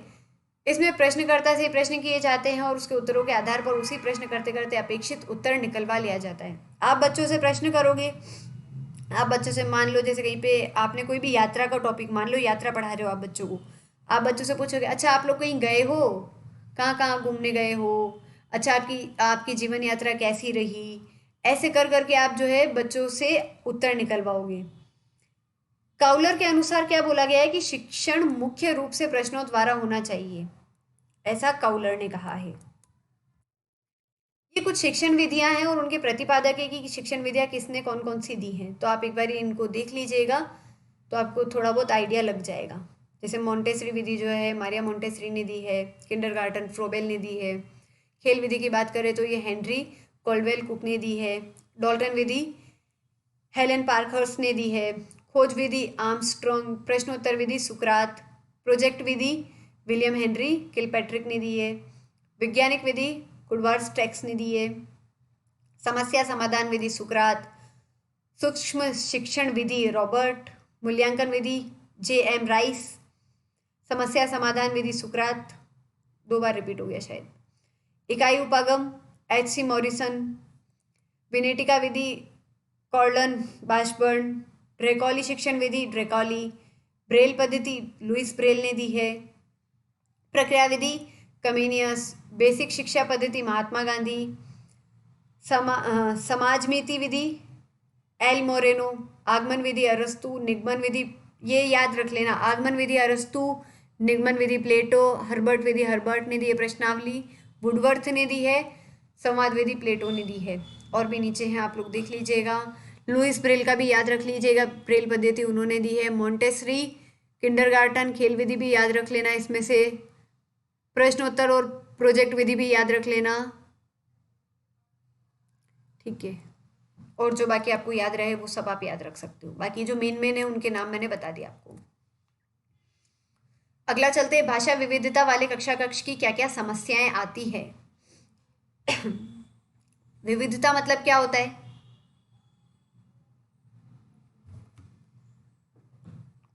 अलग अलग, ठीक है। आपको पता है भारत में बहुत सारी विविधताएं पाई जाती हैं, रहन सहन में, खान पान में, बोलियों में, भाषा में, हर जगह जो है भारत में विविधता है, ठीक है। भारत जो एक विविधता वाला बहुभाषी देश है, तो यहाँ की भाषाएं भी अलग अलग है। तो देखो, विविधता वाली कक्षा कक्ष में क्या क्या समस्याएं, क्या क्या चुनौतियों का सामना करना पड़ता है। मान लो आपकी कक्षा, जैसे केंद्रीय विद्यालय जैसे स्कूल के बारे में अगर मैं आपको बताऊं, तो आपको भाषा विविधता वहाँ देखने के लिए बेस्ट एग्जाम्पल है। वहाँ पे क्या होता है, वहाँ पे जितने भी गवर्नमेंट एम्प्लॉयज़ होते हैं, वहाँ पे उनका क्या ट्रांसफ़र बहुत जल्दी होता रहता है। ये अगर सेंट्रल जॉब में है कोई भी पेरेंट्स, तो उनका ट्रांसफ़र होता रहता है। तो एक जगह से दूसरी जगह जो है बच्चा जाएगा, माता पिता जाएंगे तो बच्चा भी उनके साथ ही जाएगा ना। तो एक क्लास में आपको अलग अलग जगह से आए हुए बच्चे मिलते हैं। जैसे कि मैं हमारी स्कूल की बात करूं, मैं भी केंद्रीय विद्यालय से पढ़ी हूँ। तो हमारे यहाँ पे भी क्या होता था कि कोई असम का बच्चा आया हुआ है, कोई कहाँ से आया, कोई बंगाली था, कोई राजस्थान से था, कोई दिल्ली से आया हुआ था, सब अलग अलग जगह से थे। तो क्या होता है कि उन लोगों को भी थोड़ी बहुत कठिनाइयों का सामना करना पड़ा। मेन देखो क्या क्या समस्याएं होती हैं, हम लोग उनको देख लेते हैं। यदि बच्चे की मातृभाषा हिंदी नहीं है तो उसे हिंदी पुस्तकें पढ़ने व समझने में समस्या हो सकती है। बिल्कुल, अगर आप केरल साइड में जाओगे तो वहाँ का जो पाठ्यक्रम होगा वो आपको ज़्यादातर इंग्लिश का मिलेगा, वहाँ पे हिंदी थोड़ी कम चलती है, ठीक है।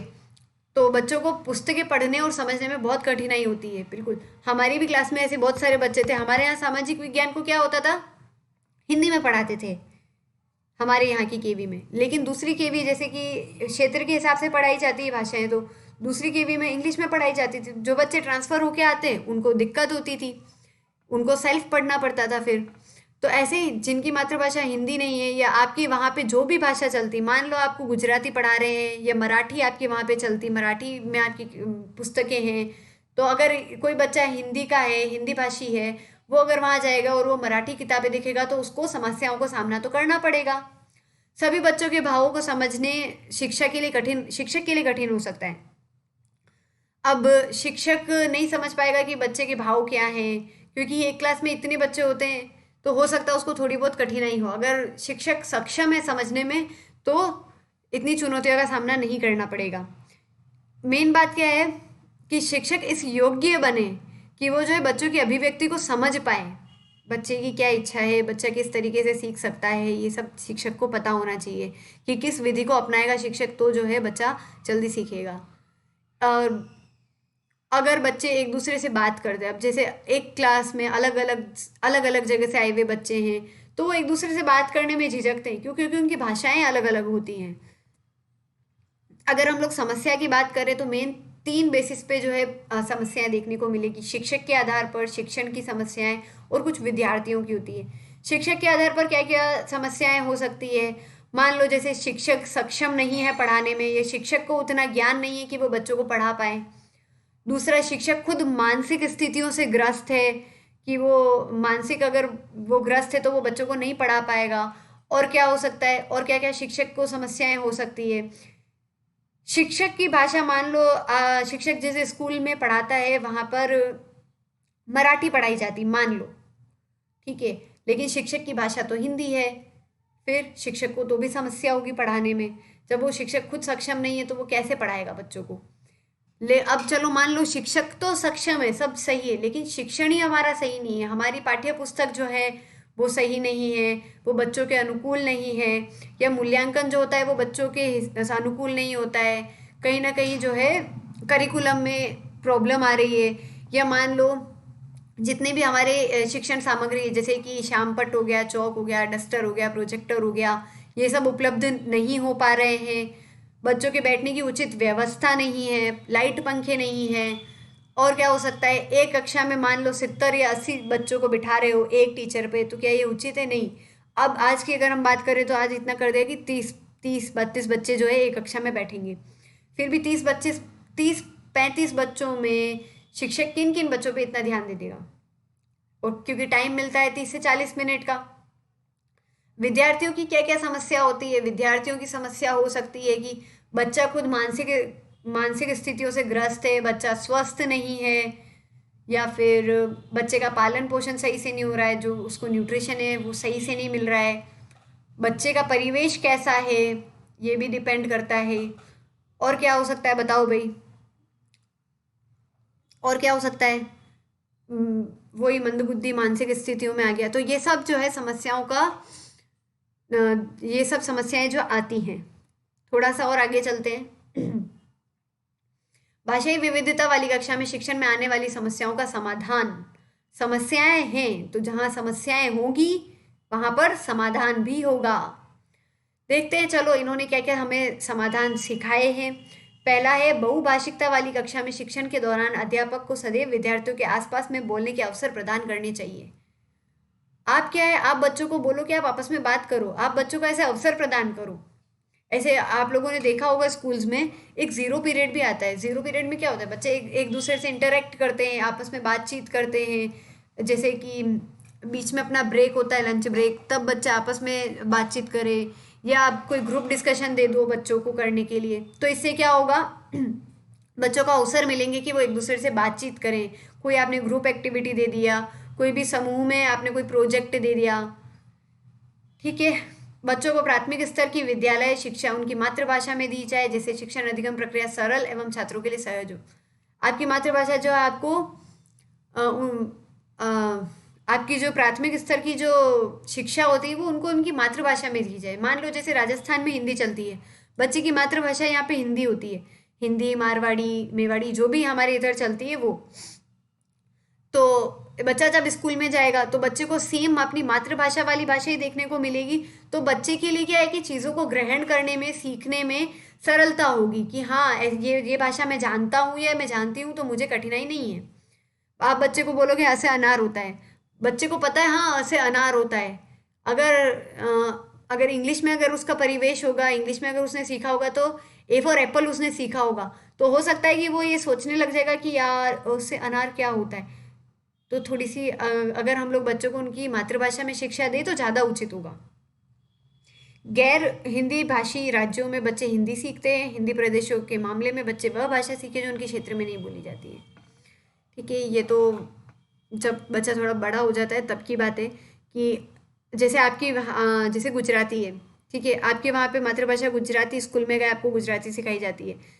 फिर एक एक लैंग्वेज और ऐसी होती है जो अगर आपको सीखने का अवसर मिले तो आप हिंदी ले सकते हो या अंग्रेजी ले सकते हो, जो आपके आने वाले जीवन में भी लाभदायक रहे। बहुभाषिक कक्षा में शिक्षण अधिगम प्रक्रिया को सरल बनाने के लिए अध्यापक को समृद्ध भाषिक परिवेश का निर्माण करना चाहिए। तो भाई शिक्षक क्या करेगा, शिक्षक एक ऐसा वातावरण बनाएगा जो कि जिसके अंदर बच्चे जो है सीख पाए। अब भाषा विविधता के कुछ लाभ भी होते हैं, समस्याएं देख ली, समाधान देख लिए, लेकिन इसके कुछ लाभ भी है। लाभ क्या है? भाषा विविधता, ये जो बहुभाषिकता होती है, एक संसाधन के रूप में कार्य करती है। हमें अलग अलग भाषा सीखने का ज्ञान होगा, अलग अलग भाषा सीखेंगे तो हमें अलग अलग नए नए शब्द सीखने के अवसर मिलेगी। अगर हम लोग अलग अलग शब्द सीखेंगे तो हमारे शब्द भंडार में वृद्धि होगी। ठीक है। अधिगम अक्षमता के प्रकार इंपॉर्टेंट है भाई, आता ही है, किसी भी सब्जेक्ट में पूछ सकता है। ये जो आपकी पेडागोजी एक ऐसा पार्ट है, जरूरी नहीं है हिंदी हिंदी पेडागोजी आपकी हिंदी में ही है, नहीं, वो आपको इंग्लिश में भी पूछ सकता है, संस्कृत में भी पूछ सकता है। और सीडीपी तो भाई मेन यही है, जो आपका साइकोलॉजी जो आप पढ़ते हो, मनोविज्ञान, ये सारी चीज़ें आप मनोविज्ञान में और डिटेल में पढ़ोगे।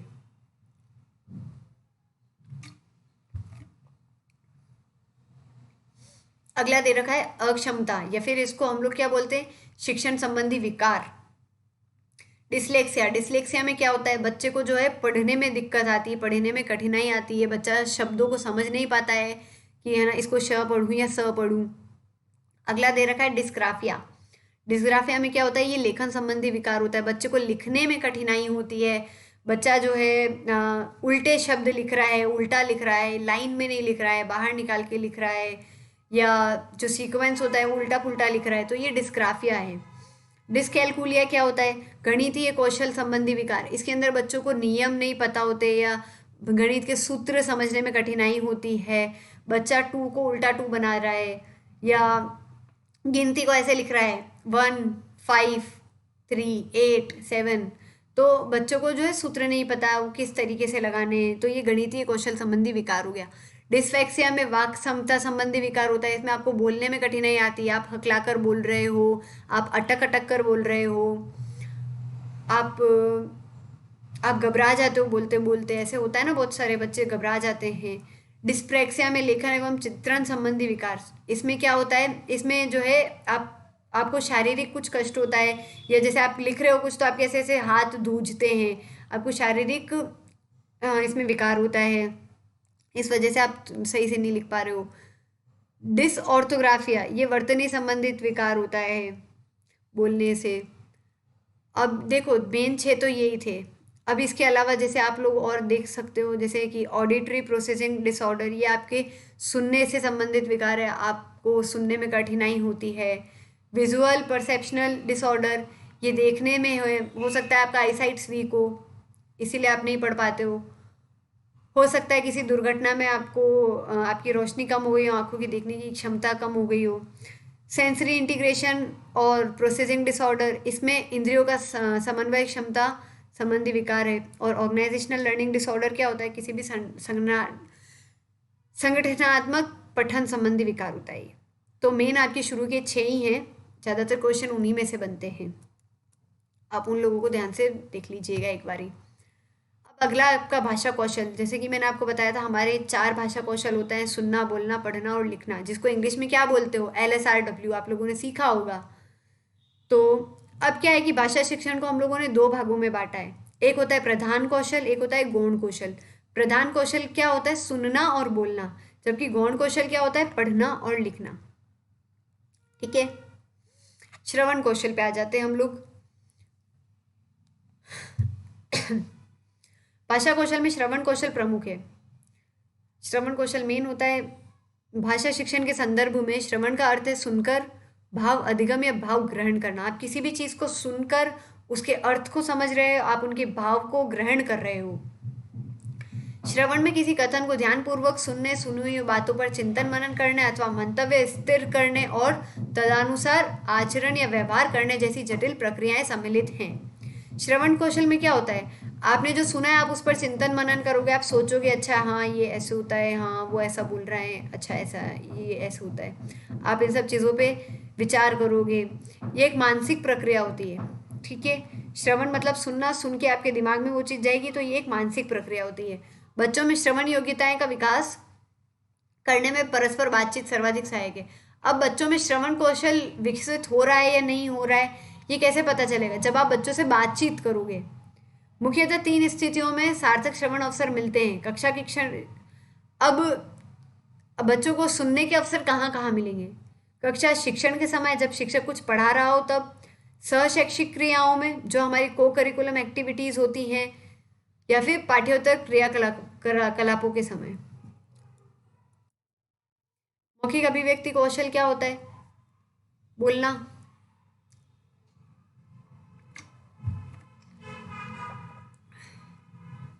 अपने भावों और विचारों को प्रभावी ढंग से सार्थक शब्दों में बोलकर व्यक्त करने को मौखिक अभिव्यक्ति कहते हैं।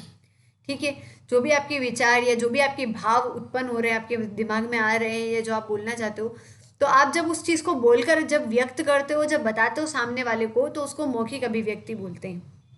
इसके 5 पक्ष हो सकते हैं हमारे। क्या क्या? शुद्ध उच्चारण, जब भी आप बोल रहे हो तो आपका उच्चारण इतना शुद्ध होना चाहिए कि सामने वाले को समझ आ जाए। आप निसंकोच होकर बोलो, आप बिना डरे बोलो। आपकी जो भावाभिव्यक्ति होती है वो आप निसंकोच बोलो। ऐसा नहीं है कि आप डर डर के बोल रहे हो या आपको कुछ संकोच है कि अरे यार ऐसे किया, ऐसे बोलूँ या ऐसे बोलूँ, नहीं। आपकी गति, आपका बलागात तथा अनुदान, जो आप बोल रहे हो वो सामने वाले को समझ में आना चाहिए। जैसे कि आप इतना तेज बोल रहे हो कि सामने वाले को समझ ही नहीं आ रहा, या आप इतना धीरे बोल रहे हो कि सामने वाला सुन ही नहीं पा रहा है आपकी बात को।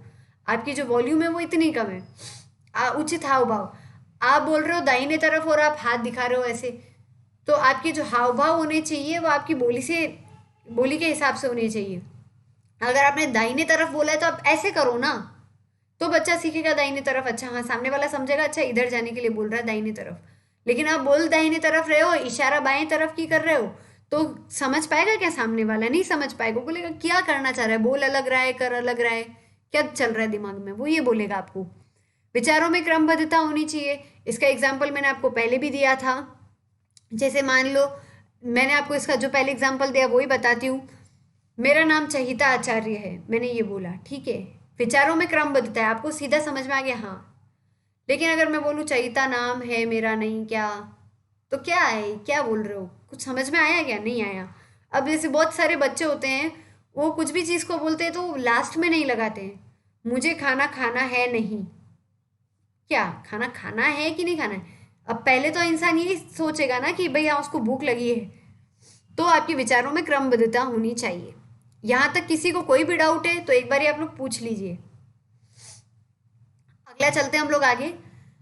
परस्पर बातचीत सुनने और बोलने के कौशलों में विकास में सहायक है। क्या क्या है? अब देखो, इन्होंने जो है मौखिक अभिव्यक्ति के 2 रूप में बांट दिया है। एक होता है औपचारिक, एक होता है अनौपचारिक। एक हो गया औपचारिक, एक हो गया अनौपचारिक। अब औपचारिक को वापस 2 भागों में बांटा है, एक होता है साहित्यिक और एक होता है व्यवहारिक। ठीक है। औपचारिक मतलब कि जो आप सीख करके जो बोलते हो, अनौपचारिक तरीके से जो आप भाषा बोलते हो उसको, जैसे आपके घर परिवेश में आप अलग भाषा बोलते होंगे, दोस्तों के साथ आप अनौपचारिक तरीके से बोलते हो। जैसे कि दोस्तों में क्या बोलते हैं, ले यार चलना खाना खाने चलते हैं, ले ये कर दे वो कर दे, ऐसे।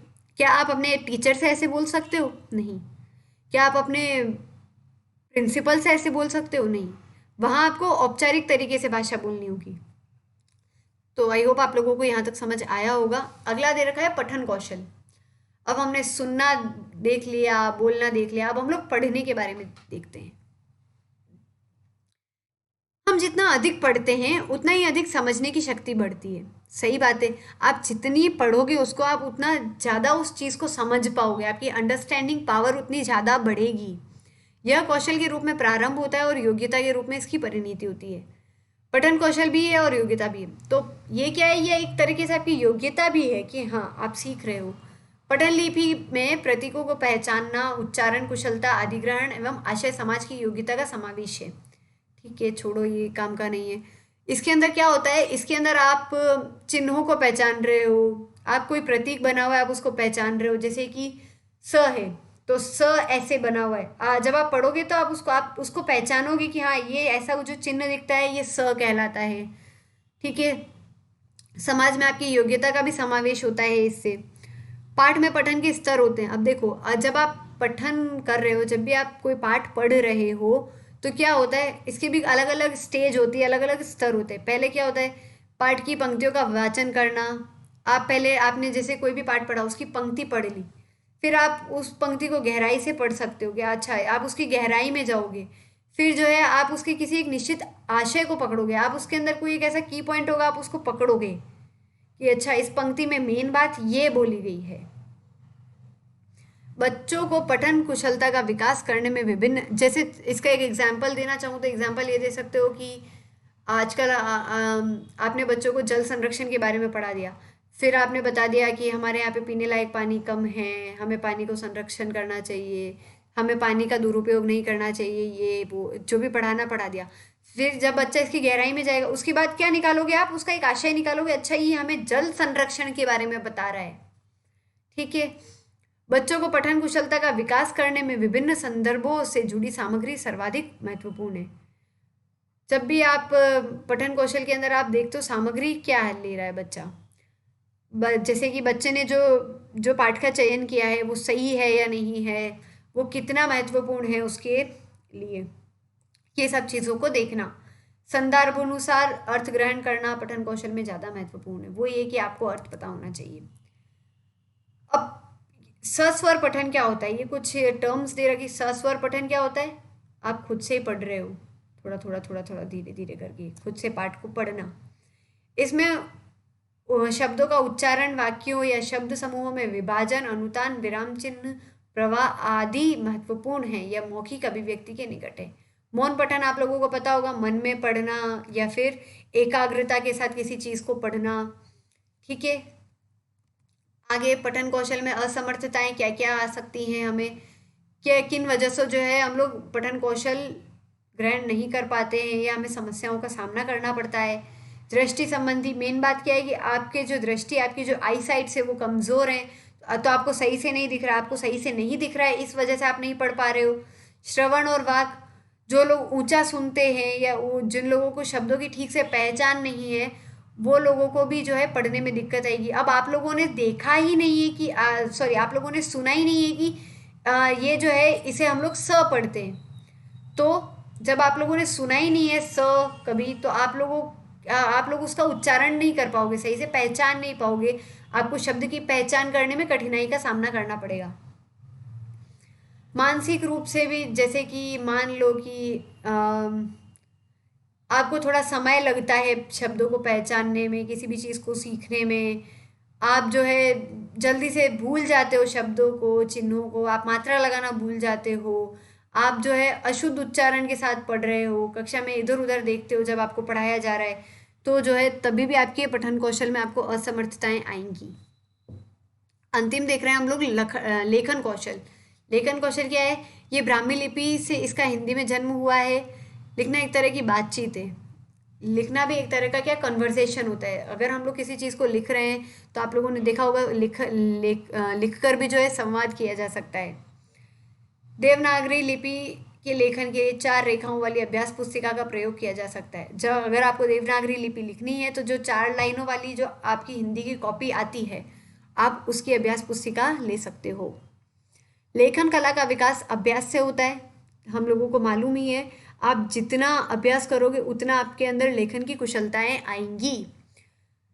जितना लिखोगे, जितना आप अभ्यास करोगे, उतना आप अच्छा लिख पाओगे, उतना आपके अंदर लेखन कौशल का विकास होगा। कभी कभी आ जाता है, जैसे सुलेख क्या होता है, सुलेख मतलब कि एक सुंदर सा लिखना, सुंदर हैंड राइटिंग।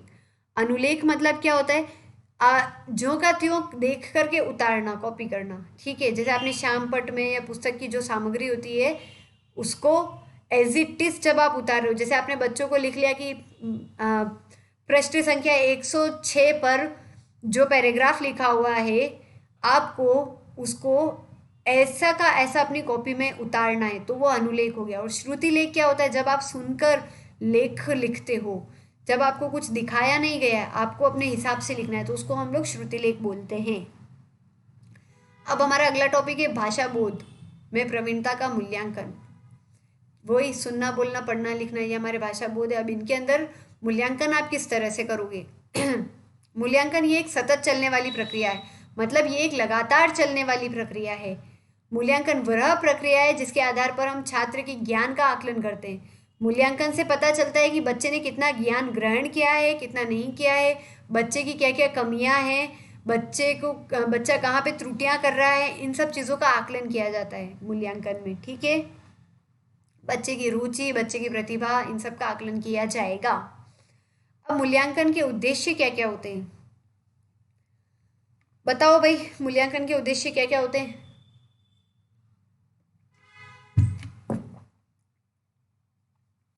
और ज़्यादा से ज़्यादा अपने दोस्तों के साथ शेयर भी कर दीजिए, क्लास को लाइक भी कर दीजिए, और अगर अभी तक चैनल को सब्सक्राइब नहीं किया है तो सब्सक्राइब भी कर दीजिए।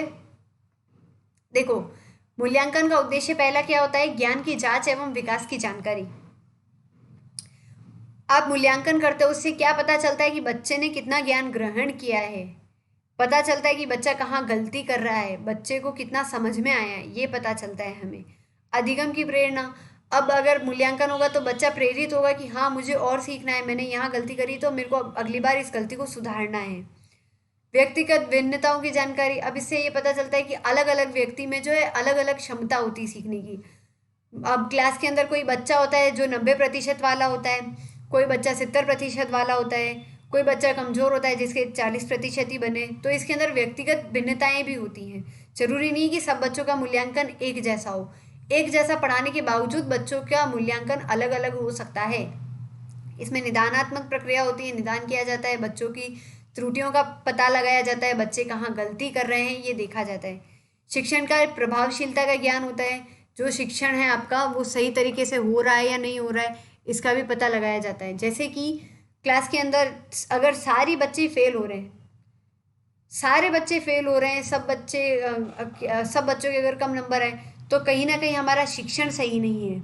इससे ये भी पता लगाया जा सकता है। पाठ्यक्रम में सुधार की आवश्यकता है। अगर ये भी देखा जाता है कि बच्चे अगर सारे बच्चे अगर फेल हो रहे हैं, सबके कम नंबर आ रहे हैं, तो कहीं ना कहीं हाँ, उसका हमारे पाठ्यक्रम का भी दोष हो सकता है। पाठ्यक्रम में हमें सुधार की आवश्यकता है। बच्चे जो है मूल्यांकन के आधार पर ही चयन करते हैं कि उन्हें आगे क्या करना है, या वह कहाँ गलती कर रहे हैं, वह आगे किस तरीके से पढ़ेंगे, इन सब चीज़ों का चयन करता है बच्चा। शिक्षण सहायक सामग्री की उपादेयता की जानकारी होती है। सही बात है, बच्चा वर्गीकरण, इसमें वही वर्गीकरण वाली बात वही है। कुछ बच्चे जो हैं बहुत अच्छे होते हैं पढ़ाई में, कुछ बच्चे एवरेज होते हैं, या कुछ बच्चे कमज़ोर होते हैं। ये आगे के लिए हमें निर्देश भी देता है। और इसके अंदर हमें एक प्रमाण पत्र जो हमारा रिपोर्ट कार्ड है वो दिया जाता है, जिससे हम लोग देख पाते हैं कि हाँ, हमने कहाँ गलती करी। हर क्षेत्र का उसके अंदर लिखा होता है, पढ़ाई का, खेल कूद का, रुचि का, आपकी CCE एक्टिविटीज़ का, सब उसके अंदर लिखा होता है। मानकों का निर्धारण किया जाता है। ठीक है, यहाँ तक समझ में आया? अब अगला दे रखा है मूल्यांकन का महत्व। मूल्यांकन का क्या महत्व होता है? बताओ भाई, मूल्यांकन का क्या महत्व होता है? जल्दी से बता दो।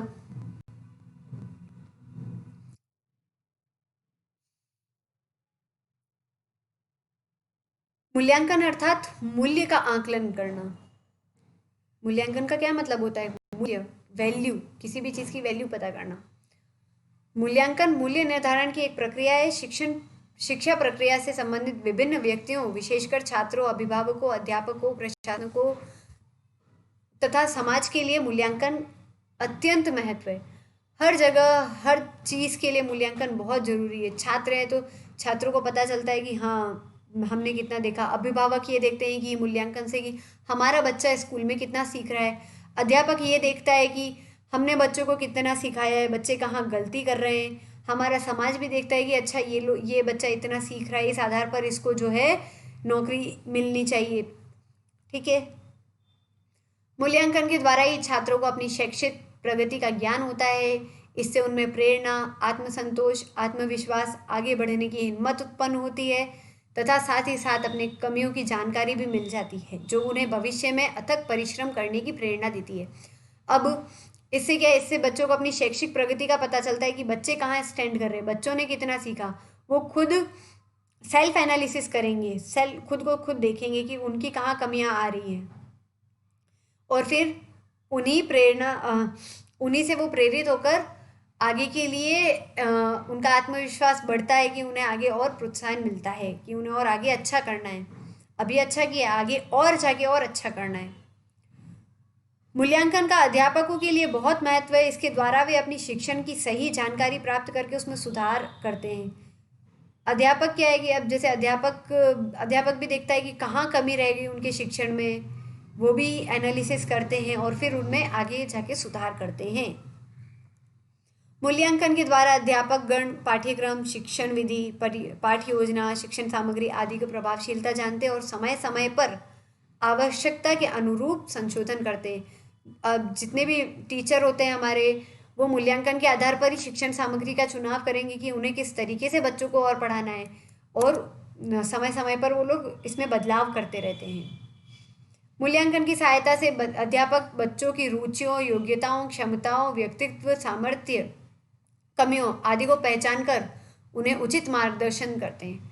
सही बात है, मूल्यांकन से ही तो पता चलता है कि बच्चे में योग्यता कितनी है, बच्चे की कितनी क्षमता है, बच्चे की रुचि किस में है। कोई बच्चे खेलकूद में आगे होते हैं तो उन्हें क्या बोलते हैं हम लोग कि अगर तुम्हारी खेलकूद अच्छी तो जितनी भी आपकी बेसिक स्टडी वो करो, आप खेलकूद में आगे जाओ। हर चीज़ जरूरी है, ऐसा नहीं कि सिर्फ पढ़ना ही जरूरी है, हर चीज़ जरूरी है। बच्चों के व्यक्तित्व का पता चलता है। इन्हीं सब के आधार पर जो है शिक्षक बच्चों को फिर आगे के लिए मार्गदर्शन देता है कि उन्हें आगे क्या करना चाहिए। मूल्यांकन शिक्षा के सुधार तथा गुणवत्ता उन्नयन में सहायक होता है। सही बात है, मूल्यांकन उचित शैक्षिक निर्णय लेने के लिए अत्यंत आवश्यक है।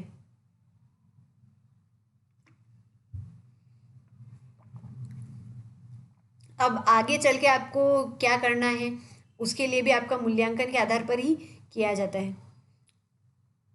जैसे अगर आप लोगों ने देखा होगा 10th के बाद में बच्चा क्या सब्जेक्ट लेगा, ये उसके 10th के रिपोर्ट कार्ड पर डिपेंड करता है। 10वीं में उसके जितने अंक आए होंगे वो उस आधार पर 11वीं में जो है सब्जेक्ट लेता है, विषय का चयन करता है। मूल्यांकन से शिक्षार्थी, प्रशासक, अध्यापक, छात्र तथा अभिभावक शिक्षण उद्देश्यों की प्राप्ति सीमा को जान सकते हैं। ठीक है, मूल्यांकन शिक्षण के उद्देश्यों को स्पष्ट करता है, छात्रों के अध्ययन के लिए प्रेरित करता है। शिक्षण के क्या क्या उद्देश्य हैं ये भी हमें मूल्यांकन से पता चलता है, और छात्रों को आगे आगे के लिए प्रेरित किया जाता है। वही की वही बात आपको घुमा फिरा के बोली जा रही है बार बार। शिक्षण विधियों, शिक्षण सहायक सामग्री, इन सब में सुधार किया जा सकता है। मूल्यांकन कक्षा शिक्षण में सुधार लाता है। अध्यापक को अपनी कमी का ज्ञात होता है, जिससे वह अपने शिक्षण में अधिक सुसंगठित बनाता है। बच्चों के अंदर क्या कमी है ये तो पता चलता ही है हमें, साथ ही ये भी पता चलता है कि शिक्षक में, अध्यापक में क्या कमी है, तो अध्यापक उसको भी फिर वो लोग उसका भी वो उपचार करता है। मूल्यांकन के आधार पर छात्रों को शैक्षिक तथा व्यावसायिक निर्देशन दिए जाते हैं। छात्रों में रुचि, अभिरुचि, कुशलता, योग्यता, दृष्टिकोण, व्यवहारों का ज्ञान संभव होता है, ज्ञान प्राप्ति की जा सकती है। ठीक है, अब देखो भाषाई कौशलों का मूल्यांकन। हमारे भाषाई कौशल कौन कौन से होते हैं?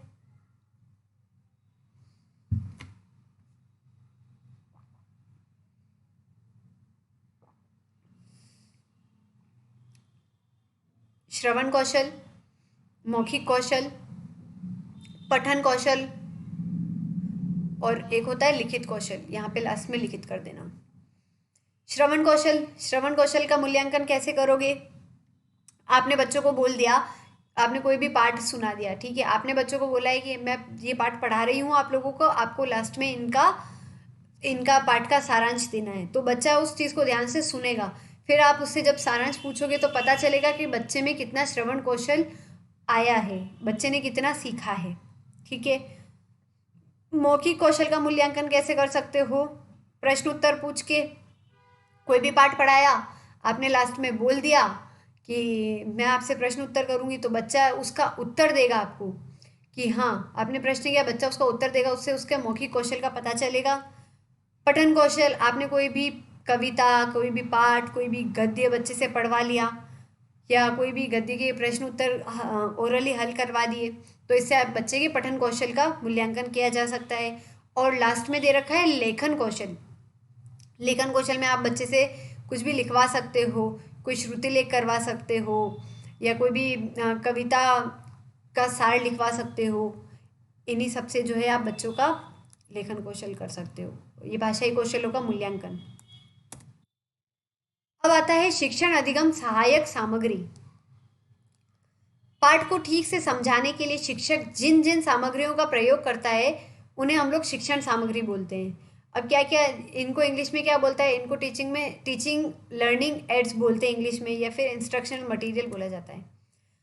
अब देखो किस किस प्रकार की सामग्री मिल सकती है। जैसे अगर प्रिंट सामग्री की हम लोग बात करें तो आपकी वो पाठ्य पुस्तकें होती हैं, पैम्पलेट होते हैं, हैंड आउटलेट होते हैं, अध्ययन मार्गदर्शिकाएं होती हैं, कुछ मैनुअल्स मिल जाएंगे आपको। श्रव्य मतलब सुनने के लिए क्या क्या मिल सकता है, कोई कैसेट हो गई, कोई यूएसबी ड्राइव हो गई, माइक्रोफोन हो गया। दृश्य सामग्री, दृश्य सामग्री में आपने बच्चों को चार्ट का इस्तेमाल करके कुछ चीज़ सिखा दी, कोई फोटो बता दी, कुछ वास्तविक वस्तुएं बच्चों के सामने पेश कर दी। श्रव्य दृश्य सामग्री, ऑडियो विजुअल टूल्स जिसको बोलते हैं, जैसे स्लाइड हो गई, टैप हो गई, फिल्में, टेलीविज़न, मल्टीमीडिया, यूट्यूब, इंटरनेट का सहारा लेके आप बता सकते हो।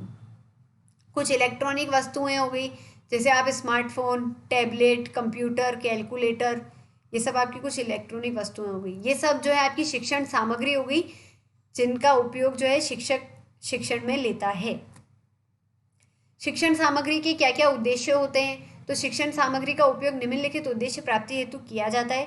पाठ के प्रति छात्रों में रुचि जागृत करना, ठीक है। शिक्षण सामग्री से क्या होता है, बच्चे में एक रुचि जागृत होती है। जैसे कि अगर आपने केवल किताब के अंदर केवल पाठ लिखा होगा, कोई भी चित्र नहीं बना होगा, बच्चा छोटा है, कुछ भी चित्र नहीं बना होगा, कोई अच्छे अच्छे उसको रंग बिरंगे शब्द नहीं दिखेंगे, अलग अलग कलर नहीं दिखेंगे, तो क्या बच्चे में रुचि जागृत होगी? नहीं, बच्चे में रुचि जागृत नहीं होगी। बच्चे में रुचि जागृत कब होगी?